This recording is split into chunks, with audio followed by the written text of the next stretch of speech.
Welcome to crime diaries. ఈ వారం మన guest 1991 batch police officer SK Abdul Aziz, deputy superintendent of police, Guntakal railways.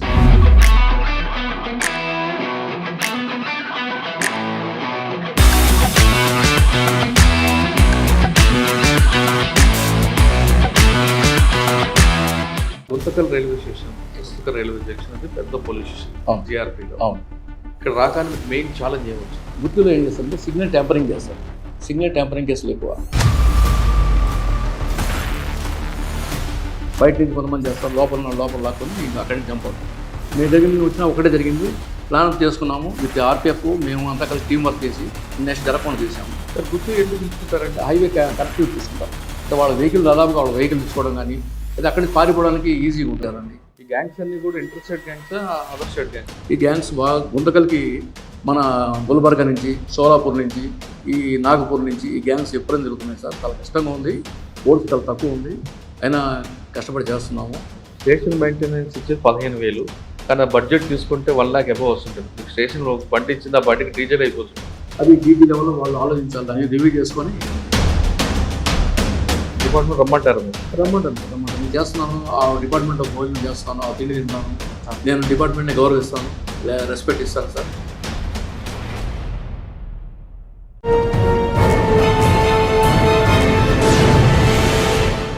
దేశంలోనే Guntakal railway అనేది అతిపెద్ద జంక్షన్.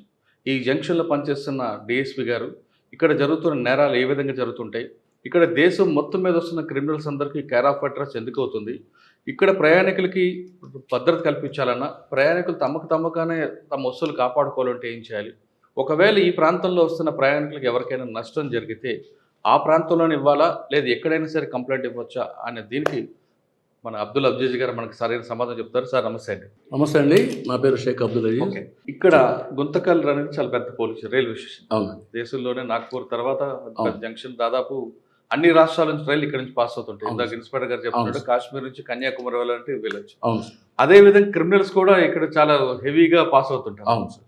ఇలా తిరుపతి బాలాజీ జంక్షన్కి వస్తుంటారు, ఇటు వచ్చి చేసుకుని వెళ్తుంటారు.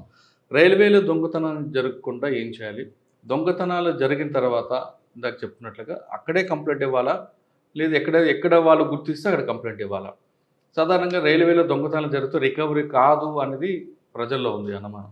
అది వాస్తవం అంటారా, లేదు రికవరీ అవుతుంటాయి అన్నది చెప్పాలి. ఈ సంవత్సరం ఎంత రికవర్ అయింది, అన్నిటికన్నా ఇంపార్టెంట్, అన్నిటికీ పోలీసుల మీద, రైల్వే పోలీసుల మీద పెట్టకుండా ప్రయాణికులు తమగా భద్రత తీసుకోవాలంటే ఎలాంటి సూచనలు ఇస్తారు? ఈ ప్రశ్నకు సమాధానం చెప్పే ముందు ఎస్కే అబ్దుల్ అజీజ్ గారు బై ఛాన్స్ బై చాయిస్ ఈ డిపార్ట్మెంట్లో రావడం? సాయిస్ కాదు, నేను బీఈడ్ అయిపోయింది. నాకు ఏ ఊరండి? నాది సింగరాయకొండ, ప్రకాశం జిల్లా. నేను బీఈడ్ హైదరాబాద్లో చేశాను. చేసి ఏదైనా పోస్ట్ కొట్టాలా, కాంట్రాక్ట్ కంపల్సరీ కొట్టాలా అంతే. ఏపీఎస్పీ ఆర్ఎస్ అయిపోయాను, దానికి సెలెక్ట్ అయ్యాను. అది ఫస్ట్ లిస్ట్లో ఇంటర్వ్యూ పోయి వచ్చాను, అప్పుడు రాలేదు. ఇంతలోకి సివిల్స్ పడి, ఇవి మా సివిల్ ఎస్ఎస్ పడినాయి, ఇవి సెలెక్ట్ అయిపోయాను. ఈ సెలెక్ట్ అయిన 6 months మళ్ళీ అక్కడ కాల్ లెటర్ వచ్చింది ఏపీఎస్పీ నుంచి కూడా. నాకు అది కూడా అపాయింట్మెంట్ ఆర్డర్ వచ్చింది. అయితే దీంట్లోనే ఇదే మంచి పోస్ట్ కాబట్టి దీంట్లో కంటిన్యూ అయ్యాను. 1991 నుంచి నేను ఇక్కడ దీంట్లో డిపార్ట్మెంట్. ఓకే, 1991 ఫస్ట్ పోస్ట్ ఉంది ఇక్కడ. అంటే అప్పాలో ట్రైనింగ్ ఉంటారు అప్పుడు? అప్పర్ ట్రైనింగ్ అండి, అమర్పేట ట్రైనింగ్. అప్పుడు అప్ప లేదు 91లో. మేము ఫస్ట్ పోస్ట్ నర్సాపేట తాలూకా పిఎస్ఏ ట్రైనింగ్ వేసాను నేను, నర్సాపేట తాలూకా. ఫస్ట్ పోస్టింగ్ వచ్చి తెనాలి తాలూకా ఎస్ఐ నేను ఫస్ట్. అప్పుడు ఆర్పి మీనా గారు ఎస్పీ గారు ఉండేవాళ్ళు, ఆయన సెలెక్ట్ చేసి నాకు గుడ్ పోస్టింగ్ ఇచ్చారు. మరి ఆయన నా గురించి ఏం తెలుస్తున్నారు. సార్, ఆర్పి మీనా గారు గుంటూరులో పనిచేస్తున్నప్పుడు రౌడీజం, నక్సలిజం మూవ్మెంట్ చాలా ఎక్కువ ఉండేది, వాటిని కంట్రోల్ చేయడానికి బాగా యాక్ట్ చేశారు. మీరు ఫస్ట్ ఎస్పీ ఆయన కాబట్టి మీరు ఫస్ట్ తెనాలి వెళ్ళేసరికి మీకు మెయిన్ ఛాలెంజ్ ఏముంది? ఆర్పి మీనా గారి దగ్గర మీరు ఏం నేర్చుకున్నారు? ఆర్పి మీనా గారితో నేను కంపేర్ చేయడం కరెక్ట్ కాదు, ఎందుకంటే ఆయన మంచి హార్డ్ ఆఫీసరు, గట్టి ఆఫీసర్. ఏం నేర్చుకున్నారు? ఆయన సిన్సియారిటీ నేర్చుకున్నాను ఆయన దగ్గర. సార్ నాకు పోస్టింగ్ ఇచ్చిన కొంతకాలకి ట్రాన్స్ఫర్ అయిపోయారు. అట్లాగే నేను కూడా ఆయన నాకు పోస్టింగ్ ఇచ్చిన దానికి చాలా బాగా పనిచేశాను. అక్కడ తెనాలి ఏంటంటే అండి, ఎక్కువగా జోదం ఇవి ఎక్కువ ఉంటాయి. అంతకుమించి ఫ్యాక్షన్, బాంబ్స్ అవేం ఉండదు. సింపుల్ సివిల్ తగాదాలు అట్లాంటివి ఉంటాయి. అంతేగాని కాంప్లికేటెడ్ ఇష్యూస్ చాలా తక్కువ ఉంటాయి. చిన్న ఇష్యూ కొంచెం పెద్దదిగా చూపిస్తారు ఇక్కడ. కోడి పందాలు అవి జరుగుతూ ఉంటాయి. అవి దాదాపుగా నేను ప్రతిదానికి రైడ్ చేసి ఆపేవాడిని. పబ్లిక్లో కూడా మంచి సింపతి వచ్చేది నా గురించి. అట్లా చేసింది సార్. మీరు తెనాలి వెళ్ళేసరికి అక్కడ కొడాలి అని ఒక రౌడీ షీట్ ఉంటుంది, ఇప్పుడు ఎదురుపట్టాడు? లేదు సార్, లేదు. కొడాలి అని పేరు మీద. అది తర్వాత వచ్చాడు అతను ఫస్ట్లో. సార్ మెయిన్ ఛాలెంజ్ ఏముందండి అసలు? మరి వెళ్ళగానే ఫస్ట్ పోస్టింగ్ మంచి జోష్లో ఉంటారు. అక్కడ ఒక సోషల్ ఇవి ఉంటాయి, పేకాటను కోడి పందాలు ఎక్కువ నడుస్తున్నాయి నేను వెళ్ళినప్పుడు. ఇప్పుడు ఎట్లా ఉందో తెలియదు. తర్వాత తెనాలి 3 టౌన్ CA కూడా చేశాను నేను, ఇన్స్పెక్టర్ వచ్చినాక. ఎక్కువగా అవి ఎక్కువ ఉంటాయి, చిన్న చిన్న తగాదాలు ఉంటాయి, ప్రెస్టేజ్కి వెళ్తారు, ఇష్యూస్ పెద్ద తీసుకుంటారు. అంతకుమించి అక్కడ పెద్ద పెద్ద మర్డర్స్ ఇవన్నీ ఉండవు, రౌడీజం లైట్గా నడుస్తూ ఉంటుంది. అది వాళ్ళు కూడా అక్కడ అప్పుడప్పుడు పాల్సిన అంత మన పల్నాడు సైడ్ చేశాను, ఎక్కువ కూడా చేశాను. అక్కడలాగా అంత ఇది ఉండదు. తెనాలి తర్వాత అండి? తెనాలి తర్వాత నేను మాచవరం అని, అది నక్సల్స్ ఏరియా. అప్పుడు నక్సల్స్ తిరుగుతునేవాళ్ళు, అట్లా అప్పుడు చేశాము. అక్కడ ఏమైంది మెయిన్ ఛాలెంజ్? అక్కడ అప్పుడు కూడా ఎలక్షన్స్ అవి నడిచినాయి సార్. అప్పుడు నేను వెళ్ళిన తర్వాత ఎలక్షన్స్ వాటి మీద నడిచిపోయింది. 1 year చేశాను అక్కడ. అక్కడి నుంచి నేను చుండూరు వచ్చాను. చుండూరు అంటే చుండూరు అప్పటికి ఇష్యూ అయిపోయిందా? అయిపోయినాక వెళ్ళాను సార్. అది ఎలా ఉందండి అప్పటికి? అక్కడ ఆ మూమెంట్, ఆ భావజాలం అక్కడ అంతా కనిపిస్తుందా? నేను వెళ్ళేటప్పుడు సార్ పబ్లిక్ వాళ్ళు పల్లె వాళ్ళు వేరే ఉండేది, వీళ్ళంతా వేరే ఉండేది. నేనేంటంటే కొంచెం సమయం నుంచి కాలేదు సార్. అందరిలో కూడా వాళ్ళ అవేర్నెస్ కలిపి వాళ్ళిద్దరినీ కూడా కొంచెం దగ్గర చేశాను. మోరోవర్ పల్లెలోకి పోలీసు అప్పుడు ఎంటర్ అయ్యి రానిచ్చేవాడు కాదు. నన్ను చూసినాక నేను మాట్లాడే విధానం వాళ్ళు నచ్చింది. నేను మటుకు పల్లెలో వెళ్ళేవాడిని, వాళ్ళని పట్టుకొచ్చి లోపలేసేవాడిని. అప్పుడు చుండూరులో కోర్టు ఒకటి పెట్టారు, ప్రత్యేక కోర్టు. దాంట్లో కూడా పల్లె వాళ్ళే కొంతమంది, ఒక 2-3 ఫ్యాన్లు ఈ దొంగతనం చేశారు. అప్పుడు వాళ్ళని కూడా అరెస్ట్ చేశాను. నాకు ఎటు వాళ్ళు పబ్లిక్ కూడా కోఆపరేట్ చేసేవాళ్ళు. ఏంటంటే మనం ఫెయిర్గా ఉంటాం కాబట్టి వాళ్ళు కూడా ఇట్లా ఉంటారు. చుండూరు తర్వాత చేపురోలు కాంప్లికేటెడ్ పోలీస్ స్టేషన్. సంవత్సరానికి 5 లక్షలు మారేవాళ్ళు. నేను 3.5 years చేశాను అక్కడ. ఎందుకు అంత? అంటే అని కాదు, అక్కడ పొలిటికల్ ఇష్యూస్ ఎక్కువ ఉంటాయి కదండి. అవును, 2 MLAs ఉన్నారు. సగం ఒక ఎమ్మెల్యే వచ్చేవాళ్ళు, సగం ఏమో వచ్చి వేమూరు కింద వచ్చేది, ఇంకోటేమో అది పత్తిపాడు కింద వచ్చేది. అట్లా అంటే అక్కడ పొలిటికల్ ఫెయిర్ మీకు రాలేదా? ఉండేది. పత్తిపాడు అప్పుడు మాగిన పెద్దరతే ఉండేవాళ్ళు. చేపూరుకి వేమూరులో ఆలపాటి రాజేంద్ర సార్ ఉండేవాళ్ళు. అంటే మరి ఆ ఇద్దరి మధ్యన ఎలా మీరు శాండ్విచ్ కాకుండా పనిచేశారు? అట్లా ఏం లేదు సార్. అంటే నా వర్క్ చేసుకుంటేవాడిని. పబ్లిక్ అప్రిసియేషన్ 80% ఉండేది. వర్క్ కొంచెం సిన్సియర్ చేస్తుండేవాళ్ళు. ఎస్పీలు కూడా కోఆపరేట్ చేసేవాళ్ళు. ఎవరంటే అప్పుడు ఎస్పీ పూర్ణేంద్ర గారు ఉన్నారు, మాలకొండయ్య గారు ఉన్నారు. తర్వాత అక్కడి నుంచి నేను పత్తిపాడు ఎస్ఐ. అక్కడ ఏమైనా గుర్తుందా కేసులు? అక్కడ ఎలక్షన్స్, అక్కడ పంచాయతీ ఎలక్షన్స్ అయ్యి చేశారు. కాంప్లికేట్ ఇష్యూస్ కొన్ని అయ్యి కాకుండా కంప్లీట్. నేను ఏంటంటే కొంచెం ఇన్ఫర్మేషన్ ముందే పెట్టుకుంటాను, బిఫోర్గా యాక్ట్ చేసి కొంచెం అది ఇష్యూని పెద్దది కాకుండా చేస్తాను. అప్పుడు జనరల్గా ఇష్యూ పెద్దదైనాగా సబ్సిడీ చేస్తే పేరు వస్తుంది ఆఫీసర్కి. నేను అట్లా కాదు, కొంచెం ఇన్ఫర్మేషన్ సిస్టమ్ పెట్టుకుంటాను. ఆ ఇష్యూ పెద్దదే కనపడదు ఇంకా. అంటే మన వరకు కూడా తెలియదు. అది ప్రతిపడి తర్వాత అండి ఇప్పుడు దాచేపల్లి నక్సలైట్ ఏరియా, మంచి నక్సల్ టైంలో వెళ్ళాను, చేశాను. నా ఇన్ఫార్మెంట్ కూడా చంపేశారు. అక్కడ దాచేపల్లి సిమెంట్ ఫ్యాక్టరీలో టెలిఫోన్ ఎక్స్చేంజ్ దగ్ధం చేశారు. ఇన్సిడెంట్ బాగా మంచి పీక్ టైంలో వెళ్ళాను. చేశాను. దాచేపల్లి తర్వాత అండి? దాచేపల్లి పెదకూరపాడు తర్వాత పట్టాపురం, గుంటూరు టౌన్. అక్కడ మీకు సీఏ ప్రమోషన్ వచ్చిందా? లేదు, అప్పుడు ఎస్ఐ. అక్కడ 1 year చేసాము. 1 year గవర్నమెంట్ మారింది, మళ్ళీ గవర్నమెంట్ మారినాక ప్రమోషన్ ట్రాన్స్ఫర్స్ ఉంటాయి. ఇన్స్పెక్టర్గా ఎప్పుడు వచ్చిందండి ప్రమోషన్? ఇన్స్పెక్టర్ 2009లో వచ్చింది సార్. ఎక్కడ ఫస్ట్ పోస్టింగ్ వచ్చేసి వినుకొండ వేయంగానే మళ్ళీ పొలిటికల్గా వినుకొండ నుండి ఇక్కడ వరకు తెనాలి వరకు తీసుకుంటే మీరు అన్ని ప్రాంతాల్లో ఎస్ఐకి పనిచేస్తారు కదా. అవును సార్. ఈ ప్రాంతంలో మీకు బాగా గుర్తుండిపోయిన కేసు ఒకటి చెప్పండి. వినుకొండలో స్టార్ట్ టైం చేశాను, నర్సాపేట చేశాను, సిఐగా 3 years చేశాను అక్కడ. ఈ మధ్య ఎస్ఐగా మీకు మంచి ఇన్వెస్టిగేషన్ కేసు అని గుర్తుందా? ఇన్వెస్టిగేషన్ నర్సాపేటలో ఒక బ్యూటిఫుల్ కేసు అండి, మర్డర్ కేసు. ఒక పాప చదువుకుంటుంది, ప్రకాశం జిల్లా వాళ్ళది. ఇక్కడ వచ్చి హాస్టల్లో ఉండి చదువుకుంటూ ఉంటుంది. అమ్మాయి ఒకతను ప్రేమిస్తుంది. ప్రేమించినాక అంటే మీకు సస్పెన్షన్గా చెప్తే బాగుంటుంది. చెప్పండి. జరిగిన సీన్ యాక్చువల్గా రిపోర్ట్ వచ్చింది దాని ప్రకారం చేస్తే మీకు అట్లా ఉంటుంది, బాగుంటుంది.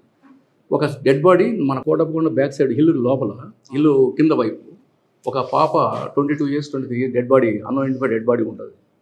సరే, ఆ డెడ్ బాడీ అమ్మాయి బోళ్ళ పడి ఉంటుంది, తల మీద రాయిసి కొట్టి ఉంటుంది. అది రిపోర్ట్ వచ్చింది. రిపోర్ట్ తీసుకుని సస్పెక్ట్ డెత్ కట్టాము. మా తర్వాత 302 కింద ఆల్టర్ చేసాము. ఆల్టర్ చేస్తే తర్వాత అమ్మాయి ప్రకాశం జిల్లా అమ్మాయి ఇక్కడ చదువుకుంటుంది, హాస్టల్ రూమ్మేట్స్ని వాళ్ళందరినీ విచారిస్తే ఫస్ట్లో చెప్పలేదు వాళ్ళు. తర్వాత ఈ అమ్మాయికి ఒక లవర్ ఉన్నాడండి. ఆ లవర్ని ఎట్లా అనుమానిస్తారంటే, అతను మా ఫోన్ చేసి అమ్మాయి ఎక్కడ పోయింది చూడలేదా, కోటప్పకొండ సైడ్ పోయారా అని అడిగాడు అని చెప్తారు. ఇంకా వాడిని తీసుకొస్తాం. వాడిని తీసుకొచ్చి వాడిని విచారిస్తే వాడు ఒంటి నిండా అంతరాల గింతలు కట్టుకొని ఉంటాడు. కట్టుకొని అమ్మాయికి వీడికి ఫోన్ ఈ మధ్యలో కాల్ డీటెయిల్స్ అని అమ్మాయి ఫోన్ నెంబర్ ఏం తీసేసుకున్నాం, అన్నీ వెరిఫై చేస్తున్నాయి. పర్సనల్గా అవన్నీ నేను ఎందుకంటే ఇన్ఫర్మేషన్ బయటకు పోకుండా చేయాలని చెప్పి చేశాను. నేను పర్సనల్ ఇంట్రెస్ట్ చేసేసాను. సరే వాళ్ళు ఏమంటారంటే ఇతని మీద సస్పెండ్ అయ్యారు. ఇతన్ని అమ్మాయి తల్లిదండ్రులు మాట్లాడారు. తల్లిదండ్రులు అయితే డెడ్ బాడీ దగ్గర కూడా రాలా ఫస్ట్లో. నేను వాళ్ళ అన్నకి ఫోన్ చేసి మాట్లాడాను. బాబు ఎందుకు రాలేదంటే మాకు ఇష్టం లేదండి అమ్మాయి చేసిన పని అన్నాడు. బాబు నువ్వు చచ్చిపోతే మీ అమ్మాయి నీ దగ్గరకు వస్తుందా రాదా? వస్తుందండి అన్నాడు. మరి నీ చెల్లెలు నీవు చచ్చిపోతే నీవు వచ్చినప్పుడు నువ్వు అమ్మాయి వినరాని అట్లా మోటివేట్ చేసినాక వాళ్ళు మొత్తం ఫ్యామిలీ మొత్తం వచ్చారు. ఆ స్టేట్మెంట్స్ మొత్తం చెప్పారు. వాళ్ళ తల్లి కూడా అమ్మాయి తల్లి కూడా ఇతను ఫోన్ చేశాడు. ఈ అమ్మాయి ప్రియుడు అని అతను ఫోన్ చేసి ఏమండి అమ్మాయిని మీకు ఏం చేస్తున్నారంటే అన్నం తింటున్నామంటే మీకు అన్నం ఎడ తిన్న బుద్ధి ఏంది చచ్చిపోతే పోయి ఎత్తకండి కోటప్పకొండ దగ్గర ఎత్తకండి అన్నాడు అని చెప్పాడు. ఇంక దాదాపుగా కన్ఫర్మేషన్ వీడి మీద వచ్చేసింది. ఈయన పట్టుకొచ్చాము. చాలా ఇంపార్టెంట్ కేసు అండి ఇది. సర్వీసులు నేను గుర్తుపట్టలేదు రిటైర్డ్ అయినా కూడా. సరే వాడిని వచ్చి ఇంట్రాగేట్ చేసి సార్ నేను చంపలేదు సార్ నాకు తెలియదు, అమ్మాయిని ప్రేమించిన వాడు అవసరం, అమ్మాయిని ప్రేమించిన వాడు అవసరం. సరే కాల్ డీటెయిల్స్ సీడీఆర్లో అని చెప్పాను. అయితే కాల్ డీటెయిల్స్ అన్ని వెరిఫై చేసినాక ఈ అమ్మాయి కొత్తగా వేరే వాడితో మాడుతుంది. ఆ రోజు కరెక్ట్గా చనిపోయే రోజు ఈ అమ్మాయి కాల్ వచ్చింది, చిలకబడిన కాల్ వచ్చింది. చిలకబడిన కాల్ వస్తే ఈ అమ్మాయికి కూడా అతను కాల్ చేసిన అతను అక్కడి నుంచి బండి వేసుకొని అంటే టవర్ లొకేషన్ తీసుకొని నేరుగా నర్సాపేటకి వస్తుంది. నర్సాపేట నుంచి మళ్ళీ ఈ రూట్లో కోటప్పకొండ రూట్లో పోతాడు. ఈ అమ్మాయికి ఫోన్ కూడా అదే ట్రావెల్ చేస్తారు నర్సాపేట నుంచి. కరెక్ట్గా అక్కడ వెళ్తారు. అప్పుడు మేము ఈడు కాదు చేసింది కానీ ఇంతవరకు ఇన్ఫర్మేషన్ మొత్తం ఇతనే అని వస్తుంది. సరే ఇతను కాదని చెప్పేసి కన్ఫర్మ్ చేసుకుని అతను పక్కన పెట్టేసి ఇంక ఫర్దర్ దాంట్లో ఇన్వెస్టిగేషన్ పోయాం. ఇన్వెస్టిగేషన్ పోతే ఎస్పీ గారు కూడా డౌట్ పడ్డారు, ఇతను డైవర్ట్ చేస్తున్నాడు కావాలని అని చూసి. మళ్ళీ ఈ మధ్యలో ఇంకొక ముద్దాయి నేను పోలీస్ ఇంట్రాగేషన్ చంపానని అన్నాడు. అది పోయి ఇంట్రాగేషన్ అది కాదని చెప్పి తర్వాత ఈ మోటార్ సైకిల్ అతన్ని చిలుకపేట అతను చెప్పేసి మేము సిమ్ ద్వారా ఫస్ట్ వాడే తెలివిగా వేరే ఫోన్తో మాట్లాడు, వేరే వాడి ఫోన్ వాడిని పట్టుకు ఇంట్రాగేట్ చేస్తే వాడు నాదేనండి కానీ నేను మాట్లాడలేదు అని అంటాడు. కానీ మళ్ళీ వాడిని స్ట్రెస్ చేసినాక ఫలానాడు మాట్లాడాడు ఆ రోజు అంటాడు. ఇంకా అతన్ని పట్టుకోగానే అతను పొలిటికల్గా కొంచెం ఇన్ఫ్లుయెన్స్ పర్సన్ అయినా కానీ పొలిటికల్ కానీ ఏం చేయకుండా మన టెక్నికల్గా మనం ఆధారపడడం ఒక నిర్దోషిని అరెస్ట్ చేయకుండా కరెక్ట్ దోషిని యాక్చువల్గా అతను ఫస్ట్లో తల్లిదండ్రులు చెప్పింది కానీ రూమ్మేట్ చెప్పింది కానీ ఇతన్ని ముద్దాయిగా ఫిక్స్ అప్ అయిపోతాడు. నేను తొందరపడి కానీ చేస్తుంటే ఒకటి జీవితం నాశనం అయిపోయేది. కానీ ఈ కాల్ డీటెయిల్స్ని బాగా వెరిఫై చూడడానికి నేను పర్సనల్ కూర్చున్నాను, కంప్యూటర్ ముందు కూర్చొని మొత్తం వెరిఫై చేసి ఆ లొకేషన్లో మొత్తం చూసుకుంటా పోయి టెక్నికల్ హెల్ప్ తీసుకొని చేస్తే 1 month తర్వాత కరెక్ట్ ముద్దాయిని మేము పట్టుకోగలం. సిమ్ కార్డ్స్ ఆధారంగా నెంబర్ని ఐఎంబీ నెంబర్ మారి మళ్ళీ ఆ నెంబర్ మారి అంతా చాలా వర్కౌట్ చేయడం వల్ల ఒక అమాయకుడిని అరెస్ట్ చేయకుండా అంటే నాకు ఆయన అరెస్ట్ చేస్తే నాకు బర్డెన్ ఉండదు. అయిపోయి వాడి ముద్దాయిని అందరూ కూడా కన్ఫర్మ్ చేసుకుంటారు. ఎందుకంటే మర్డర్ చేశాడు వీడు ఏం చేశాడంటే ఈ అమ్మాయిది వాడు కాంటాక్ట్ పెట్టుకున్నాడు సంథింగ్. అమ్మాయి ఏం చేశాడంటే మ్యారేజ్కి చేసింది. వాళ్ళు ఏమో రెడ్డీస్ క్యాస్ట్ బాయ్, ఈయన విశ్వబ్రాహ్మణ్యం. వీడు ఏంటంటే వాడుకొని చేద్దాం అనుకున్నాడు. ఈ అమ్మాయి ఏంటంటే కాదు నన్ను పెళ్లి చేసుకోవాలా అని చెప్పేసి దాని మీద స్ట్రెస్ చేసింది. దాని మీద ఏం చేశాడంటే అక్కడ తీసుకెళ్ళి నా అమ్మాయి నమ్మకంగా పడుకొని ఉంది, చేతిలో పెన్ను కూడా అట్లా ఉండిపోయింది. వెనకనే రాయిసుని కొట్టాడు, ఒకటే దెబ్బ చచ్చిపోయింది. తర్వాత వాడు బండి వేసుకొని వెళ్ళిపోయాడు. అక్కడ మొత్తం బాగా ఎంక్వైరీ చేసాము, ఇంకా ఇన్వెస్టిగేషన్. నల్ల బండి, blue colour, black colour bullet. ఏ సంవత్సరం జరిగిందండి ఇది? 2012 అండి. 2012 కోటప్పకొండలో జరిగింది. అది మెయిన్ ఏంటంటే నేను ఫస్ట్ పట్టుకొచ్చిన వాళ్ళు చెప్పి రూమ్ నాకు రిస్క్ ఉండేది కాదు. ఏంటంటే అయిపోయింది కేసు, మర్డర్ కేసులో ఎవరు అబ్జెక్షన్ చేసేవాడు కాదు. వాడు కూడా పాపం వాడు అమ్మాయి కూడా బలయ్యేవాడు. కానీ కరెక్ట్గా టెక్నాలజీ అన్ని వాడి కరెక్ట్ ముద్దాన్ని మేము అరెస్ట్ చేయాలి. అది ఒక నాకు సర్వీస్లో సంతృప్తి కలిగే కేసు సార్. ఓకే, నర్సరావుపేట తర్వాత ఎక్కడికి వచ్చారు మీరు? నర్సరావుపేట నుంచి నేను తెనాలి 3 Town సీఏగా చేశాను. తెనాలి 3 Town సీఏగా. ఓకే, అక్కడ ఎలక్షన్ అయినాక మళ్ళీ ట్రాన్స్ఫర్ వచ్చింది. అంటే తెనాలి మీరు ఎస్ఐగా ఫస్ట్ పోస్టింగ్? ఎస్ఐ పోస్ట్ సీఏగా వెళ్ళాను. అక్కడికి ఇంకా ప్యాకెట్ క్లబ్లు ఉన్నాయా అప్పటికి ఒకటి రన్ ఉండేది, ట్రై చేశాం కానీ దొరకలేదండి. పక్కనే ఒకటి క్లబ్ రవీంద్రనాథ్ గారికి ఒకటి ఉండేది, అక్కడ ట్రై చేసాం, 2-3 సార్లు ట్రై చేసాం కానీ దొరకలేదు. అంటే అప్పట్లో ఎస్ఐగా ఉన్నప్పుడు మొత్తం దానికి ఎక్కువ అడిక్టెడ్ ఉండేవాడు పబ్లిక్ అంత లేదు, తగ్గింది కొంచెం. అంటే ఇప్పుడు కొంచెం మారుతుంటారు కదండి. సాధారణంగా ప్యాకెట్ క్లబ్బుల నుంచి బార్ల నుంచి పోలీసులు మామూలు వస్తాయి, వాళ్ళకి ఇన్ఫర్మేషన్ వెళ్తుంది అని ఒక ఆరోపణ. అంటే ఎవరైనా చేస్తుంటారు కానీ సార్ నేను ఆ ప్యాకెట్ వాళ్ళు కూడా నేను ఎంటర్టైన్ చేయలేదు. మీరు తెలిసిన వాళ్ళు మల్లికార్జున వాళ్ళు తెలిసి ఉంటారు కదా, వాళ్ళని కనుక్కొని చెప్తారు సార్. మల్లికార్జున మీరు కలిసి ఎలా పని చేస్తారు? ఆయన నా దగ్గర ట్రైనింగ్ పిఎస్ఐ. ఒక ప్రాబ్లం ఎదుర్కొంటే నేను కరెక్ట్గా సార్ ఆఫీసర్లు చెప్పి నేను కరెక్ట్గా కరెక్ట్ చేశాడు అతను తప్పులే అని చెప్పేసి నేను సేవ్ చేశాను. తర్వాత తెనాలి తర్వాత ఎక్కడికి వచ్చారు? తెనాలి నుంచి సిఐడికి వెళ్ళాను 6 months. అక్కడి నుంచి ప్రమోషన్ తీసుకుని డిఎస్పీగా గ్రేహౌండ్స్కి వెళ్ళాను సార్. వైజాగ్ గ్రేహౌండ్ 2 years చేశాను అక్కడ. అక్కడ మీది వర్క్ అండ్ కోంబింగ్ వర్క్ అంటే కోవింగ్ అంటే ఏజ్ ఎక్కువ అని చెప్పేసి నాకు ఆఫీస్ ఏవో ఇచ్చారు, అడ్మినిస్ట్రేషన్ ఇచ్చారు. అట్లా అడ్మినిస్ట్రేషన్ తర్వాత అక్కడి నుంచి ఈ గుంటూరు రూరల్ మహిళ చేశాను, 1 year చేశాను. దిశ అంటే అప్పుడు మహిళ ఉంది. అక్కడి నుంచి మళ్ళీ మచిలీపట్నం మహిళకు ట్రాన్స్ఫర్ చేశారు ఎలక్షన్స్ బిఫోర్. అంటే అంతకుముందు ఎలక్షన్ అక్కడ చేశాను కాబట్టి తెనాల్లో అక్కడ ఉండకూడదంటే అక్కడ వెళ్ళాను సార్. అక్కడ 3.5 years చేశాను. దాని తర్వాత ఇక్కడ వచ్చాను సార్. ఆ 3.5 సంవత్సరాలు మీకు బాగా గుర్తుండిపోయిన కేసు ఉంది అక్కడ? మహిళా పోలీస్ స్టేషన్లో అది లేడీస్ ఫ్యామిలీ డిస్ప్యూట్స్, అది ఫ్యామిలీ డిస్ప్యూట్ కేసు కట్టేవాడిని కాదు, కౌన్సిలింగ్ చేసి కౌన్సిలింగ్ టీం పెట్టాను నేను. పెట్టి 4 లేడీస్ని కరెక్ట్ పర్సన్స్, ఒక అడ్వకేట్, సోషల్ సర్వీస్ చేసేవాళ్ళని పెట్టి చాలా ఫ్యామిలీస్ నిలబెట్టాననే సాటిస్ఫాక్షన్ ఉంది. కేసు అంటే అది ఎంతో ఫ్యామిలీస్ మీకు తెలియదే ఉంటుంది. ఒక్కోసారి చిన్న విషయం కాడ 490 పెట్టుకుంటారు, అది పెద్ద ఒక కేసు కట్టాము కానీ అది అంతా చెప్పుకోదగ్గ కేసు. తర్వాత అండి సార్ అక్కడి నుంచి నేను ఇక్కడికి వచ్చాను. సాధారణ రైల్వే పోలీస్ అనగానే ఏదో పనిష్మెంట్ అనుకుంటారు, మీరు ఎలా ఫీల్ అవుతున్నారు ఇక్కడ? పనిష్మెంట్ ఏం కాదు సార్, పనిష్మెంట్ కాదు, చాలా ఇది కూడా ఇక్కడ క్రైమ్ జరుగుతుంది. ఇవన్నీ కూడా పబ్లిక్స్కి అవి మెయిన్ ఇంపార్టెంట్. అదే బ్యాగులు పాపం నగలు పెట్టుకొస్తారు, ఎక్కుతారు, వీళ్ళు మధ్యలో కొట్టేస్తారు. Sir Guntakal railway station, Guntakal railway junction అది పెద్ద పోలీస్ స్టేషన్ జిఆర్పీలో. అవును. ఇక్కడ రాగానే మీకు మెయిన్ ఛాలెంజ్ ఏమొచ్చు? ఈ ప్రాపర్టీ అఫెన్స్లే. మేము ఇన్స్పెక్టర్ గారు మేము కలిసి అంతకుముందు గుత్తి అయినా ఉండేది. గుత్తిలో ఏం చేస్తారంటే సిగ్నల్ ట్యాంపరింగ్ చేస్తారు. సిగ్నల్ ట్యాంపరింగ్ కేసులు ఎక్కువ. ఎట్లా అంటే రైల్వే ట్రైన్ వస్తూ ఉంటుంది, వీళ్ళు ఏం చేస్తారంటే ముందు ఒక మనిషి అక్కడ ఉంటాడు, కరెక్ట్ లోపల ట్రైన్లో 2-3 ఉంటారు. వీళ్ళు ఏం చేస్తారంటే దాన్ని ఫ్యూజ్ లాగేస్తారు. లాగానే సిగ్నల్ దగ్గర బండి ఆగిపోద్ది అవుటర్లో. ఆగానే వీళ్ళు పోయేసి స్నాచింగ్స్ బయట నుంచి కొంతమంది చేస్తారు, లోపల లాక్కొని ఇంకా అక్కడి నుంచి జంప్ అవుతారు. అది మేము రాకముందు 2018లో 5-6 జరిగినాయి. మేము జరిగింది వచ్చినా ఒకటే జరిగింది. ప్లాన్ చేసుకున్నాము విత్ ఆర్పిఎఫ్, మేము అంతా కలిసి టీం వర్క్ చేసి నెక్స్ట్ జరగకుండా చేసాము. లాస్ట్ ఇయర్ నెక్స్ట్ కూడా తర్వాత కూడా ఏం జరగలేదు. సార్ గుర్తు ఎందుకు ఎంచుకుంటారండి? అంటే రోడ్ కనెక్టే ఉందా? హైవే వాళ్ళు ఏం చేస్తారంటే సిగ్నల్ ట్యాంపరింగ్ ఇచ్చేసేటప్పుడు ఏం చేస్తారంటే హైవే కనెక్టివిటీ చూసుకుంటారు. అంటే వాళ్ళ వెహికల్ దాదాపుగా వాళ్ళ వెహికల్ తెచ్చుకోవడం కానీ లేదా అక్కడి నుంచి పారిపోవడానికి ఈజీగా ఉంటుంది, వేరే బండి ఎక్కి వెళ్ళిపోవడానికి కానీ ఈజీగా ఉంటుంది. జనరల్గా నార్త్ గ్యాంగ్స్ అన్నీ కూడా సిగ్నల్ ట్యాంపరింగ్, ఈ రైల్లో ఏసీ ఇప్పుడు చైన్ పులింగ్ చేస్తున్నారు. సిగ్నల్ ట్యాంపరింగ్ తగ్గించారు, లోపల నుంచి ఏసీ చైన్ లాగేస్తున్నారు, ఏసీలు లాగుతున్నారు. వాళ్ళు స్లీపర్స్లో ఉంటున్నారు, ఆ స్నాచ్ 4 లాక్కుంటారు, దిగేసి పారిపోతారు. అది కూడా పక్కన హైవే ఉన్నట్టు చూసుకుంటారు ఈ అఫెన్స్లన్నీ కూడా. హైవే నుంచి మేము ఇప్పుడు ఇన్ఫర్మేషన్ ఏమన్నా టోల్ గేట్స్ వాటిలో వెరిఫై చేయటం, ఏమన్నా వెహికల్స్ పోయినాయి, ఈ టెక్నికల్ డేటా మీద వాటి మీద ఆధారపడి చేస్తున్నాం. సార్ కొంతమంది గ్యాంగులు ఫామ్ అయ్యి ట్రైన్, మీరు అన్నట్లుగా ట్రైన్ ఆపి కిటికీ పక్కన పడుకున్న వాళ్ళకి ఒక మనిషి వంగుతాడు, దాని మీద ఇంకో మనిషి వెళ్ళి చేస్తుంటారు. అటువంటి గ్యాంగులు అవి కూడా మా దగ్గర చేశారు. మా దగ్గర ఒక మనిషి ఉంటాడు, వాడి భుజాల మీద ఎక్కేస్తాడు, ఎక్కి అక్కడ లాక్కొని వెళ్ళిపోతాడు. అంటే ఏం దొరికిందో అది లాగుతాడు, అది దొరికినవి తీసుకెళ్తారు, అది దొరుకుతుంది. ఇది కాకుండా ట్రైన్ లోపల దొంగతనం చేస్తుంటారు. నేను చెప్పేది ఏంటంటే పబ్లిక్ ఏదో ట్రైన్లో వెళ్తాము ఏసీ కోచ్లో మనం ఎంత బంగారం పెట్టుకొని తీసుకెళ్ళినా ఇబ్బంది ఉండదని చెప్పేసి ఉంటారు. వాళ్ళు ఈజీగా మీ బంగారం ఎవరి దగ్గర ఉంది, ఏ ప్యాసింజర్ డబ్బులు ఉన్నాయి అని ఈజీగా ఐడెంటిఫై చేస్తారు. వాళ్ళు మనకంటే క్లాస్గా వాళ్ళు కలెక్టర్స్ లాగా ఉంటారు. వాళ్ళని ఏదో మనం టికెట్ ఏసీ టికెట్ తీసుకుంటారు, మీతో పాటు ప్రయాణం చేస్తారు. ప్రయాణించి కరెక్ట్గా ఆ టైంలో మనకి నిద్ర వస్తుంది. ఏ టైంలో నిద్రపోతారు వాళ్ళు, ఇంకా ఆ టైం మూవ్ కానప్పుడు వాళ్ళు దిగుతారు. అవి జిప్పు ఓపెన్ చేసుకుంటారు, చేయి పెట్టేస్తారు లోపల. ఈ బంగారం ఎక్కడ వాళ్ళు ఈజీగా ఆ మూటను ఐడెంటిఫై చేసుకుంటారు. ఆ మూటలు అవుతారు, మళ్ళీ జిప్పు అట్లా పెట్టేస్తారు. వాళ్ళు పండుకొని వెళ్తారు, లేదా ఇంకో చోట నెక్స్ట్ స్టేషన్లో దిగేసి వెళ్తారు.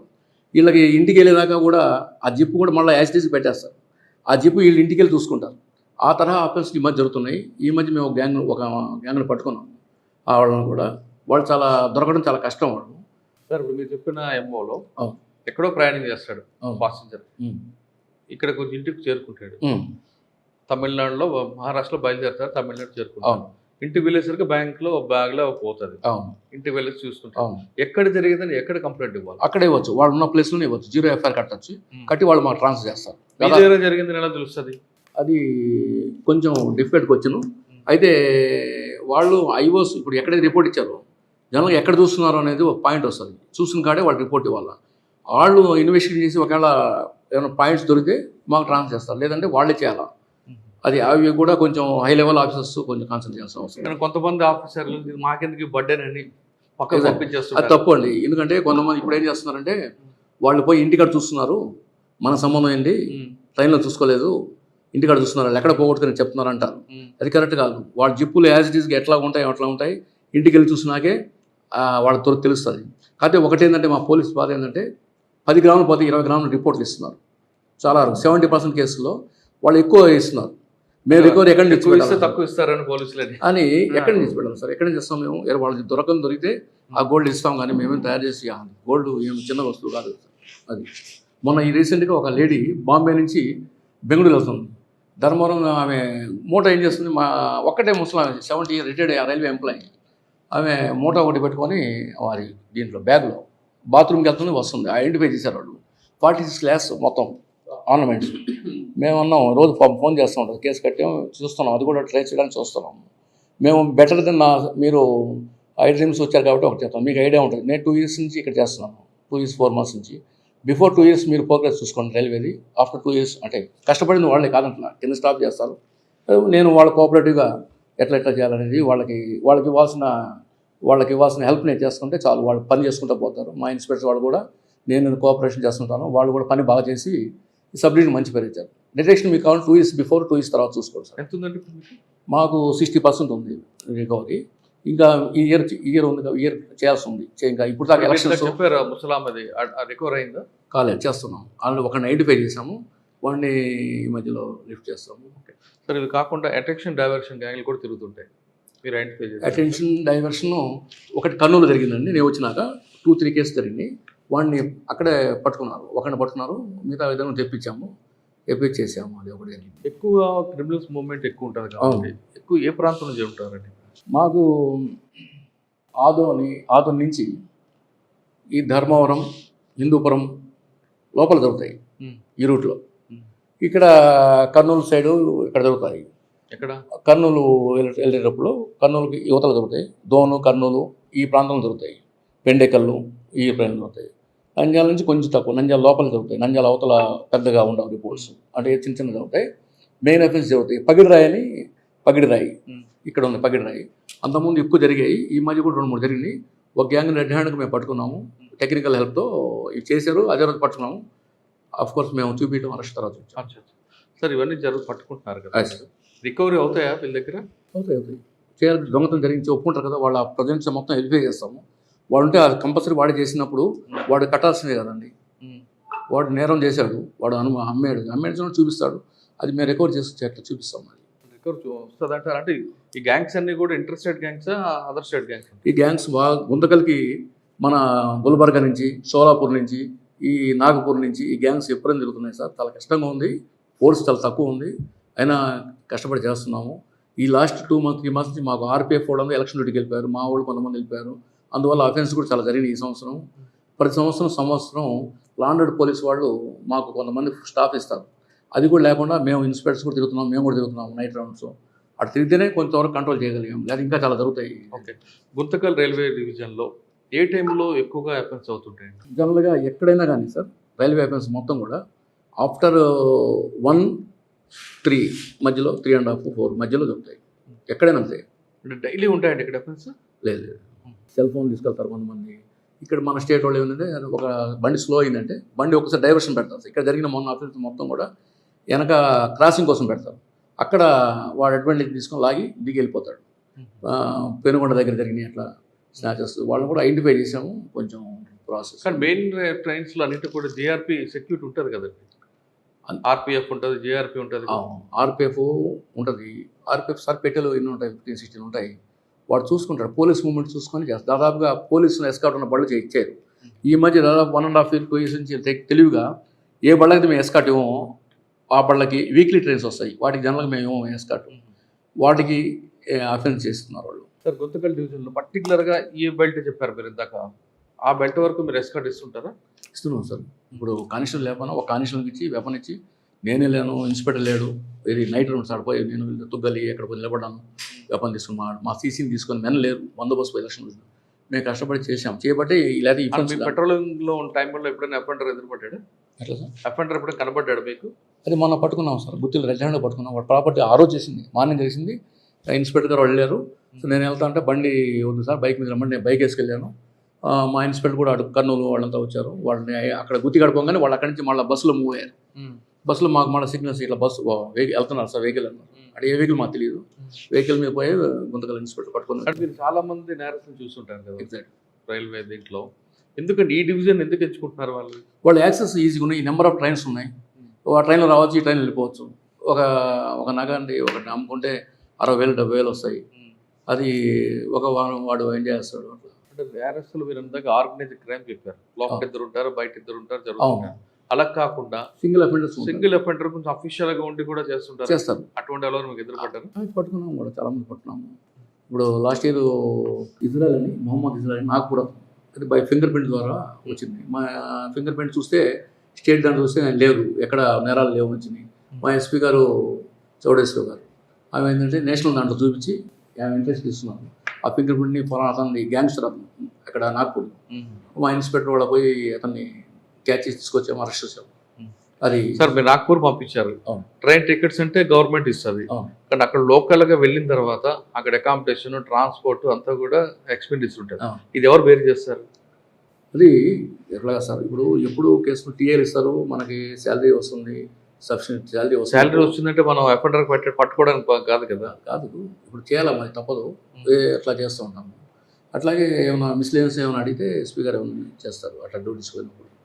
సార్ రైల్వేలో ప్రయాణం, దాంట్లో నేరాలు జరిగితే మీరు కష్టపడుతున్నా పట్టుకుంటున్నారు, కానీ ప్రయాణికుడి బాధ్యత కూడా దాంట్లో ఉంది. ఎగ్జాక్ట్లీ. ఆ ప్రయాణికుడు ఇప్పుడు ఒక దగ్గర నుంచి గమ్యస్థానం చేరుకునేలోగా నేరాలు జరగకుండా ఉండాలంటే రైల్వే ప్రయాణికులకి ఒక యాజ్ ఏ పోలీస్ ఆఫీసర్గా మీరు ఏం చెప్తారు? అదే నేను ఆంధ్రప్రదేశ్ కానీ ఏదైనా రైల్వే ప్రయాణికులు చెప్పేది ఏంటంటే, మీరు నగలు రైల్వే హ్యాపీగా వెళ్ళిపోవచ్చు, మనకేం భయం లేదు, రైల్వే పోలీసులు ఉంటారని అనుకోవద్దు. రైల్వే పోలీస్ కాదు, రైల్వే పోలీస్ ఆఫీసర్ నగలు పోయినాయి, జడ్జి ఒక ఆయన వెళ్తుంటే ఆయన నగలు పోయినాయి, వాడు దొంగలు గారు లేకుండా కరెక్ట్గా ఐడెంటిఫై చేస్తారు, కరెక్ట్ స్పాట్లో మీ నగలు ఈజీగా ఎత్తుకుపోతారు. కాబట్టి ఎక్కువ నగలతో మీరు ర్యాన్లో ఏసీ బోగిలో అయినా కానీ చక్కగా మీరు ఏసీ బోగిలు ఎక్కగానే వాళ్ళు ఐడెంటిఫై చేస్తారు, వాళ్ళ గ్రూప్స్ మొత్తం ఉంటుంది, ఇన్ఫర్మేషన్ సిస్టమ్ వాళ్ళకు ఉంటుంది. ఫలానా బ్యాచ్ దాంట్లో ఎక్కారండి, వాళ్ళు ఫలానా సీట్లో కూర్చున్నారంటే వాడు రిజర్వేషన్ చేసుకొని, తత్కాలం రిజర్వేషన్ చేసుకొని మీ పక్కన ఉంచుకొని ఉంటాడు. మీకంటే వాడు హయ్యర్ అఫీషియల్ లాగా ఉంటాడు. నైట్ టైం కరెక్ట్గా వాడు చేసుకొని మీ పక్కన పడుకొని ఉండొచ్చు, లేకపోతే ఇంకో స్టేషన్ దిగి వెళ్ళిపోవచ్చు. కాబట్టి నేను చెప్పేది ఏంటంటే, మీరు అంత డబ్బు అంత బంగారం ఉన్నప్పుడు జాగ్రత్తగా ఉండాలి. జాగ్రత్తగా రైల్లో అంత డబ్బు బంగారం తీసుకెళ్ళవద్దు. పగలైతే పర్వాలేదు, నైట్ టైం అయితే నేను సజెస్ట్ చేయను. మీ డబ్బుకి ఎవరు గ్యారెంటీ ఇవ్వలేదు. కాబట్టి మీరు కష్టపడిన డబ్బుని జాగ్రత్తగా మీరు బాధ్యత తీసుకోవాలి తప్పితే రైల్వేలో ఆఫెండ్ దొరకడం చాలా కష్టం. ఇట్లా పెడితే దొంగతనాలు అవుతాయి. మరి జర్నీ చేస్తున్నప్పుడు క్యారీ చేయాలనుకుంటారు కొంతమంది, మరి అప్పుడు జాగ్రత్త తీసుకోవాలి సార్. వాళ్ళు ఎమ్మెల్కొని ఉంటాము కానీ తప్పదు. మరి అంత బంగారం ఉన్నప్పుడు ఒకరోజు మేము రోజు నిద్ర లేకుండా తిరుగుతుంటాము. పోలీస్ అయితే రైల్వే పోలీస్ కానీ రోజు బీట్లు పడుతుంటాయి. 4 days 1 day టెస్ట్ ఇస్తాం మనకి. మరి ఆ 40 లక్షలు 50 లక్షలు క్యాష్ గోల్డ్ తీసుకెళ్ళినప్పుడు ఒకరోజు మేల్కొని ఉండండి, లేకపోతే మీరు అది తీసుకెళ్ళి రావద్దు. నా ఉద్దేశం అది. సార్ దొంగతనాల విషయం కాస్త పక్కన పెడితే, ఇక్కడ మెయిన్ జంక్షన్ కాబట్టి ఎక్కడి నుంచి ఎస్కేప్ అయిన పిల్లలు వీళ్ళందరూ వస్తుంటారు. ఇక్కడ గంజాయిలు కానీ లేదంటే వైట్ లైన్స్ తీసుకుంటూ కనిపిస్తుంటారు. అటువంటి వాళ్ళు మీరు ఎప్పుడు ఐడెంటిఫై చేశారా? సార్ వైట్నర్ అయితే ఇక్కడ లేదు. గంజాయి అయితే అరకు నుంచి పట్టుకున్నాం. చాలా కేసులు పెట్టాము ఈ మధ్య. మీరు ప్రెస్ నోట్స్ మా వాళ్ళు ఇస్తారు, ఆల్రెడీ చాలా పట్టుకున్నాము. ఈ ఎలక్షన్స్ వల్ల కూడా గోల్డ్ పట్టుకుని క్యాష్ పట్టుకున్నాం అంతా కూడా మేము మా టీం అంతా కూడా కరెక్ట్గా చేస్తూ ఉంటాం. మళ్ళీ ఇప్పుడు ఎలక్షన్స్ అయిపోయినాయి కాబట్టి మళ్ళీ దాంట్లో దిగుతాం. అంటే పారిపోయిన పిల్లలు ఇక్కడికి వస్తే వాళ్ళని ఎలా మీరు పునరావాసం చేస్తారా, లేదా వాళ్ళు పంపించేస్తారా? లేదు సార్, వాళ్ళని పట్టుకుని దాదాపు మొన్న అందపురం చేసి ఇక్కడ ఒకసారి లేడీ ప్రేమికులు వస్తే పట్టుకున్నాము. వాళ్ళందరూ పట్టుకొని వాళ్ళ పేరెంట్స్కి ఇన్ఫార్మ్ చేసి వాళ్ళకి హ్యాండ్ ఓవర్ చేస్తాం సార్. అంతవరకు చేయగలం. అది ఇంకా వేరేగా వాళ్ళని కూర్చోబెట్టని అంత రైల్వే పోలీస్కి అంత సోర్సెస్ ఉన్నాయి సార్. దాదాపు 90 ట్రైన్లు రోజు వచ్చి వెళ్తుంటాయి, మీకు హెవీ క్రౌడ్ కనిపిస్తుంది. ప్రతి స్టేషన్ ప్రతి ప్లాట్ఫామ్కి మీ వాళ్ళు విజిబుల్ పోలీసింగ్ కనిపించాలి. ట్రైన్ వచ్చింది, అంత ఫోర్స్ ఉందంటారు మీకు? ఫోర్స్ తక్కువ ఉంది సార్, ఫోర్స్ తక్కువ ఉంది. సమ్మర్లో ఫోర్స్ రావాల్సింది, ఎలక్షన్స్ వల్ల ఇవ్వలేదు. వస్తే మేము కంట్రోల్ చేసుకోవాలి. మేము కష్టపడి కొన్ని అయిన చాలా జరిగినాయి. ఎందుకు జరిగినాయంటే ఈ ఫోర్స్ RPF 50 పేపర్స్ వెళ్ళిపోయారు. ఎలక్షన్ ముందే 2 months బిఫోర్ వెళ్ళిపోయారు. మా ఫోర్స్ మొన్న వెళ్ళిపోయారు. తర్వాత కొన్ని అఫెన్స్ జరిగినాయి, పెద్ద అఫెన్స్ జరిగినాయి. అయితే తర్వాత కంట్రోల్ చేసుకున్నాం, కంట్రోల్ చేసుకున్నాం. నెక్స్ట్ జరగకుండా చేసుకున్నాము. ఫోర్స్ కావాల్సి వస్తుంది సార్. తర్వాత సార్ RPFలో మీలాంటి ఆఫీసర్లు లేదా ఇన్స్పెక్టర్ ఆఫీసర్లు కొంచెం యంగ్గా ఉంటారు. ఇక్కడ కింద సార్ వచ్చేసరికి పనిష్మెంట్ మీద వచ్చేవాళ్ళు ఎక్కువ కనిపిస్తుంటారు. వాళ్ళు పని చేస్తుంటారా సరిగ్గా? ఒకటి సార్, నాకు 58-60 years, నాకు వాళ్ళు ఇంకా చిన్న వయసు ఉంటుంది. మేము మోటివేట్ చేశాము. ఇక్కడ వచ్చిన ఫస్ట్ ఆర్పిఎఫ్ వాళ్ళని పిలుచుకున్నాను, వాళ్ళని మాట్లాడుకున్నాం, మనం వాళ్ళతో మోటివేట్ చేసుకున్నాం. ఉమెన్ పీసులు ఎక్కువ మంది ఉన్నాం. అనంతపురంలో, ధర్మవరంలో 16 పీసెస్ ఉన్నారు. వాళ్ళ వల్ల నాకు 8 బీట్స్ తగ్గిపోయింది. అంటే ఉమెన్ పీసులు ఎలా బీట్లకి వెళ్ళని చెప్పేసి, ఉమెన్ పీసులు కదా బీట్లు వేయట్లేదు, వేయకూడదు అనేది ఒకటి ఉంది. డీజీ గారు చెప్పారని ఇవన్నీ ఉంది. నేను వాళ్ళని మోటివేట్ చేశాను సార్. మీరు ఆర్పిఎఫ్ వాళ్ళతో మాట చెప్తారు, వాళ్ళు ఉమెన్ పీసులు సింగిల్గా వెళ్తారు. చూసారు మీరు, రైల్వేలో చూసారు, ఉమెన్ పీసులు పిస్టల్ పెట్టుకుంటారు, ఒకటే ఉమెన్ పీస్ తిరుగుతూ ఉంటుంది రైల్వే ఆర్పిఎఫ్ వాళ్ళు. అది వాళ్ళని చూపించారు, వాళ్ళతో పిలిపించి వీళ్ళు మోటివేట్ చేసి వాళ్ళకి వెపన్ ఉంది తిరుగుతారు, మనకి వెపన్స్ ఇస్తాం, వెపన్స్ వీళ్ళు తీసుకోరు అని చెప్పేసి వీళ్ళకి ఉమెన్స్ కూడా బీట్లు వేసాం సార్. నేను వచ్చినాక వేసాను, అంతకుముందు ఎప్పుడు లేదు. వాళ్ళు మోటివేట్ చేయించి వాళ్ళ డ్యూటీస్ చూపించి వాళ్ళతో మాట్లాడించాను. వీళ్ళందరినీ కూర్చోబెట్టి మాట్లాడించాను. అప్పటి నుంచి వాళ్ళు బీట్లు కూడా వేస్తాను. అంటే పెద్ద బీట్లు లేకుండా. సాధారణంగా ఇక్కడికి వచ్చేవాళ్ళు ఫోకల్ పోస్ట్, నాన్ ఫోకల్ తీసుకుంటారు పోలీసు. ఫోకల్ అంటే బయట లా అండ్ ఆర్డర్ బాగుంటుంది, నాన్ ఫోకల్ ఈ రైల్వేలో దొంగతనాలు ఇది తప్ప వేరే ఉండవు అని అనుకుంటారు. ఆ భావంతో వచ్చే వాళ్ళకి మీరేం చెప్తారు? మనం అంటే రాకముందు ఏదన్నా మనకి ఇష్టం లేని వెళ్ళకపోవడం మంచిది, కానీ వచ్చినాక మటుకు అక్కడ ఏం జరుగుతుంది దాన్ని మనం ఎట్లా కంట్రోల్ చేయాలా, మన లిమిట్స్లో ఏం జరగకుండా చూసుకోవడం కరెక్ట్. అది ఉద్యోగం కరెక్ట్ చేయాలి సార్. అది నా పాలసీ కూడా అదే. ఇక్కడ స్టడీ చేశాను, చిన్నగా వీళ్ళు హెల్ప్ చేస్తున్నాను, అట్లా చేశాను. మా ఇన్స్పిరేషన్ మీరు అడగని చెప్తారు. వాళ్ళతో కోఆపరేట్, వాళ్ళ వర్క్కి వాళ్ళు ఎంత కోఆపరేట్ ఎంత చేస్తాను, మ్యాక్సిమం నా నుంచి వాళ్ళ కోఆపరేషన్ వాళ్ళకి చేస్తాను. ఓకే. గుంతకల్ రైల్వే పోలీస్కి మధ్యన ఒక అవార్డు వచ్చింది చెప్పండి. స్కాచ్ అవార్డు వచ్చింది సార్. అది నేషనల్ లెవెల్లో రైల్వే మన పోలీస్కి ఇక్కడ వచ్చింది. Guntakal railway madam SP Chowdeshwari గారు ఆమె హార్డ్ వర్క్ చేశారు. అంటే కొత్త టెక్నిక్స్, టెక్నాలజీని అందుబాటులో తెచ్చారు. మమ్మల్ని కూడా మోటివేట్ చేశారు. వర్క్ని మెన్ను కూడా అనవసరంగా అంతకుముందు హెడ్ క్వార్టర్లో ఎక్కువ మంది వేస్ట్గా ఉండేవారు, వాళ్ళందరినీ కూడా డ్యూటీ చేసి అంతా చేశారు. అందువల్ల ఆమెకే క్రెడిట్, మాది. అంటే ఇక్కడ రైల్వే ప్రయాణికులు మీరు మళ్ళీ ఒకసారి చెప్పండి, ఏం చెప్తారు? రైల్వే ప్రయాణికులందరూ నమస్కారం పెట్టి చెప్తున్నానమ్మా, మీరు డబ్బులు నన్ను చూసి చెప్పండి, ఫోన్లు పెట్టుకొని ప్రయాణం చేయొద్దు. డబ్బులు, నగలు తీసుకొస్తే మీరు ప్రయాణం అయ్యేంత వరకు జాగ్రత్తగా ఉంచుకోవాల్సిన బాధ్యత మీరే. పోలీసులు పట్టుకొస్తారు, చేస్తారనేది చాలా తక్కువగా ఉంటుంది రైల్వే. ఎందుకంటే మాకుండే ఫోర్స్ చాలా తక్కువ మంది ఉంటారు. 90 ట్రైన్లు వెళ్తాయి. 90 ట్రైన్లు వెళ్ళాలంటే 90 మంది కానిస్టేబుల్స్ లేదా 180 మంది కానిస్టేబుల్ కావాలి. కానీ స్టేషన్లో 15 మంది కానిస్టేబుల్ ఉంటారు గుంతకల్లో. కాబట్టి దయచేసి మీరు అర్థం చేసుకోండి, మీ ధనానికి, మీ బంగారం, వాటన్నిటికీ కూడా మీరే బాధ్యత తీసుకోవాలి.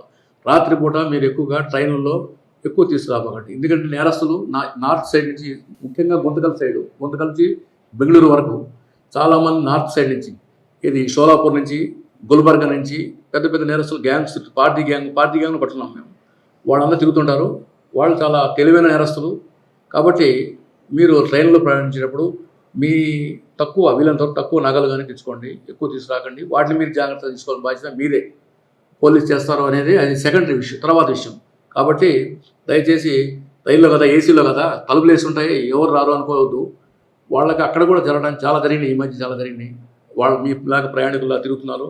ప్రయాణికుల్లా ఉదయం మీరు నిద్రపోగానే ఏదో మీ మీద మత్తు మంచడం కానీ ఏదో చేసి తీసుకెళ్ళడం జరుగుతుంది. కాబట్టి జాగ్రత్తగా ఉండాల్సి ప్రార్థిస్తున్నాను. ఓకే, ఫైనల్గా చెప్పండి సార్, ఈ డిపార్ట్మెంట్లో రావాలనుకున్న ఆస్పిరెంట్స్ మీరు ఇచ్చే మెసేజ్ చాలా రమ్మంటారా వద్దంటారా?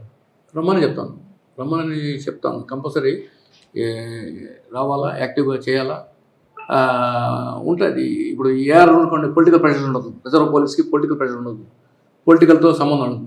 లా అండ్ ఆర్డర్ పోలీస్కి కంపల్సరీ పొలిటికల్ ప్రెషర్ ఉంటుంది. వాటి నుంచి మనకు ప్రెషర్ వస్తుంది, ఆ తట్టుకునేట్టు రావాలా. వాళ్ళని కూడా మనం ప్రెస్ని, పొలిటికల్ని, పబ్లిక్ని, కింది స్థాయి స్టాఫ్ని, నలుగురిని కూడా మనం మేనేజ్ చేసుకుంటా వెళ్తేనే సక్సెస్ఫుల్గా ఉంటాం. కరెక్టే మీరు చెప్పింది. గతంలో 91లో వచ్చినప్పుడు 89 బ్యాచ్, 91 బ్యాచ్ అలా బాగానే ఉండేది. కానీ క్రమేపీ అది పొలిటికల్ హ్యాండ్స్ కింద వెళ్ళిపోతుంది, అప్పర్ హ్యాండ్ వాళ్ళది అవుతుంది. అది ఒకటే కాకుండా స్టేషన్ బడ్జెట్ కూడా పెరుగుతుంది, పోలీస్ స్టేషన్ వచ్చే బడ్జెట్. ఇటువంటి సర్కమ్స్టెన్స్లో రావాలంటారా, లేదు ఖచ్చితంగా పబ్లిక్ సేవ చేయాలంటే ఇదే బెస్ట్ ప్లాట్ఫామ్ అంటారా? పబ్లిక్ సర్వీస్ చేస్తారు పోలీసులో. కొంచెం మన కష్టాలు కొంచెం పక్కన పెట్టుకొని, కష్టాల గురించి ఆలోచించకుండా పబ్లిక్ సర్వీస్ చేద్దామని అంటే పోలీస్ డిపార్ట్మెంట్ నుంచి లేదు. ఈవెన్ రెవెన్యూ వాళ్ళకంటే కూడా మన ఇనిషియేటివ్ తీసుకుంటే చాలా పబ్లిక్ హెల్ప్ చేస్తారు. మనం పోలీస్ కనగానే పబ్లిక్ మనం సర్వ్ చేయిస్తారు. కరెక్ట్, పబ్లిక్ సర్వీస్ చేయొచ్చు. కానీ నా చేతుల నుంచి చంపరిపోతున్నప్పుడు నేను ఎందుకు చేయాలి? లేదు సార్, మెయింటెనెన్స్ 15,000 ఇస్తున్నాం. స్టేషన్ మెయింటెనెన్స్ 15,000 ఇస్తున్నారు, స్టేషనరీ వాటికి ఇస్తున్నారు. అది ప్రాబ్లం ఎక్కడ ఉండదు. అది స్టేషన్ మెయింటెనెన్స్ ఇచ్చేది 15,000, కానీ బడ్జెట్ తీసుకుంటే 1 lakh అబౌవ్ వస్తుంటుంది. మీకు స్టేషన్ బండి ఇచ్చింది, ఆ బండికి డీజిల్ అయిపోతుంటుంది. అది డీజీ లెవెల్లో వాళ్ళు ఆలోచించాలి, దాన్ని రివ్యూ చేసుకొని దాని సొల్యూషన్ కూడా ఆలోచించే బాధ్యత ఉంది సార్. డిపార్ట్మెంట్ రమ్మంటారు మీరు? రమ్మంటాను సార్, రమ్మంటాను. నేను చేస్తున్నాను, ఆ డిపార్ట్మెంట్లో భోజనం చేస్తున్నాను, ఆ తిండి తింటున్నాను. ఆ. నేను డిపార్ట్మెంట్ని గౌరవిస్తాను, రెస్పెక్ట్ ఇస్తాను సార్. నేను రెస్పెక్ట్ కూడా డ్యూటీ చేసుకుంటా. నా లిమిట్స్ వరకు జాగ్రత్తగా ఏం కాకుండా చూసుకుంటా. పక్క లిమిట్స్ గురించి ఆలోచించాను. నా లిమిట్స్ జరగకూడదు, ప్రశాంతంగా ఉండాలా, ఎక్కడైనా కూడా నేను సర్వీస్ అంతా అంతే సార్. ఎటువంటి పరిస్థితులైనా సార్ ఫేస్ చేయాలంటే ఈ డిపార్ట్మెంట్ రావాలంటారు మీరు? కాదు అంటే వాళ్ళ ఒక్కొక్క మనిషి ఒక్కొక్కటి సర్వీస్ చేయొచ్చు సార్. దీంట్లో పబ్లిక్, పూర్ పబ్లిక్ చాలా సర్వీస్ చేయొచ్చు. మనం చట్టాన్ని కొనలేదు అనే వాళ్ళకి మనం చాలా హెల్ప్ చేయొచ్చు. సార్ 1991లో మీరు డిపార్ట్మెంట్కి వచ్చి తెనాలి ఆ ప్రాంతం తిరిగినప్పుడు ఒక ఎస్ఐ ఒక బుల్లెట్ మీద తిరుగుతుంటే అదొక రెస్పెక్ట్ ఉంటుంది. పబ్లిక్ ఆ సౌండ్కే పారిపోయేవారు. పబ్లిక్ కాదు, క్రిమినల్స్ పారిపోతే పబ్లిక్ నిల్చొని సెల్యూట్ చేసేవారు. అప్పుడు ప్రజలకి పోలీసుల మీద ఒక గౌరవం ఉండేది. భయంతో కూడా గౌరవమా లేదా గౌరవంతో కూడా ఏదో ఒక సంథింగ్ అంటే ఒక కవర్ ఉండేది. అది క్రమేపీ ఇప్పుడు తగ్గిపోవడానికి ఏం కారణం అనుకుంటారు? ఇప్పుడు ఆఫీసరు మెయింటైన్ చేసిన దాన్ని బట్టి ఉంటుంది సార్. ఆఫీసరు తప్పుగా బిహేవ్ చేస్తుంటే ప్రజలు చేస్తారు. ఇది మంచిగా చేస్తున్నాడంటే నమస్కారం పెడతారు సార్, ఇప్పుడు కూడా పెడతారు. ఇప్పుడు పెట్టడం వేరు. అవును. అప్పట్లో ప్రజలకి పోలీస్ అంటే భయం, గౌరవం రెండు ఉండేది. ఇప్పుడు భయం పోయింది, గౌరవం కూడా క్రమేపీ తగ్గిపోతుంది. ఆ గ్యాప్ రావడానికి అవేర్నెస్, పబ్లిక్లో అవేర్నెస్ పెరిగింది. అప్పుడు ఎమ్మెల్యేస్ అన్న భయపడేవాళ్ళు, ఇప్పుడు ఎమ్మెల్యేస్ ఎట్టి నిలదీస్తున్నారు. నిన్న మీరు చూశారు, అది జరిగింది తెనాల్లో. అట్లా ఈ పబ్లిక్లో అవేర్నెస్ పెరిగింది, వాళ్ళు జరిగింది. కాబట్టి మనం కూడా మన ఎడ్యుకేషన్ మనంతా రూల్స్ మరి మేము వచ్చినప్పుడు వేరేగా ఉంది, ఇప్పుడు వేరేగా ఉంది కాదంటలా. కానీ మన వరకు మనం చేసుకుని పోతే, సిన్సియర్ చేసుకుపోతే ఆ రెస్పెక్ట్ ఉంటుంది మనకు. ఆఫీస్ అంటే పరిస్థితుల ప్రకారం మనం కూడా మారుతుండాలంటారు. మాకు మన పని చేయాలి సార్, మన చట్ట ప్రకారం మనం చేయాలి. అంతేగాని మన సొంతంగా నిర్ణయం కాదు, చట్ట ప్రకారం మనం జాగ్రత్త చేసుకుంటూ పోవాలి సార్, సిన్సియర్గా. నా అడ్వైస్ అది. పబ్లిక్ హెరాస్ చేయకూడదు. అది ప్రజలకు సేవ చేయాలంటే ఖచ్చితంగా పోలీస్ డిపార్ట్మెంట్ రండి అంటున్నారు అబ్దుల్ అజీజ్ గారు. ఇందులోకి వచ్చిన తర్వాత కష్టాలు నష్టాలు ఉంటాయి, కానీ అల్టిమేట్గా తీసుకుని చివరికి వచ్చేసరికి ఏదో ఒక రోజు పబ్లిక్ సర్వీస్ చేసాం అన్న ఒక మంచి తృప్తి ఉంటుందంటూ చెప్తున్నారు. ఆయన 91లో వచ్చినప్పుడు ఈ డిపార్ట్మెంట్లో ప్రజలకి పోలీసులకి మధ్యన ఒక అనుబంధం ఉండేది. అది క్రమేపీ పెరిగిందా లేదా అనేది ప్రజలకి నిర్ణయించాల్సిన అవసరం ఉంది. కానీ పోలీస్ డిపార్ట్మెంట్ రండి, ప్రజలకు మంచి సర్వీస్ చేయండి అంటూ అజీజ్ గారు చెప్తున్నారు. ఇది అబ్దుల్ అజీజ్ గారితో ఎక్స్క్లూజివ్ ఇంటర్వ్యూ. వచ్చే వారం మరో కష్టం మళ్ళీ కలుద్దాం. అంతవరకు నమస్తే. Thank you sir. Thank you very much.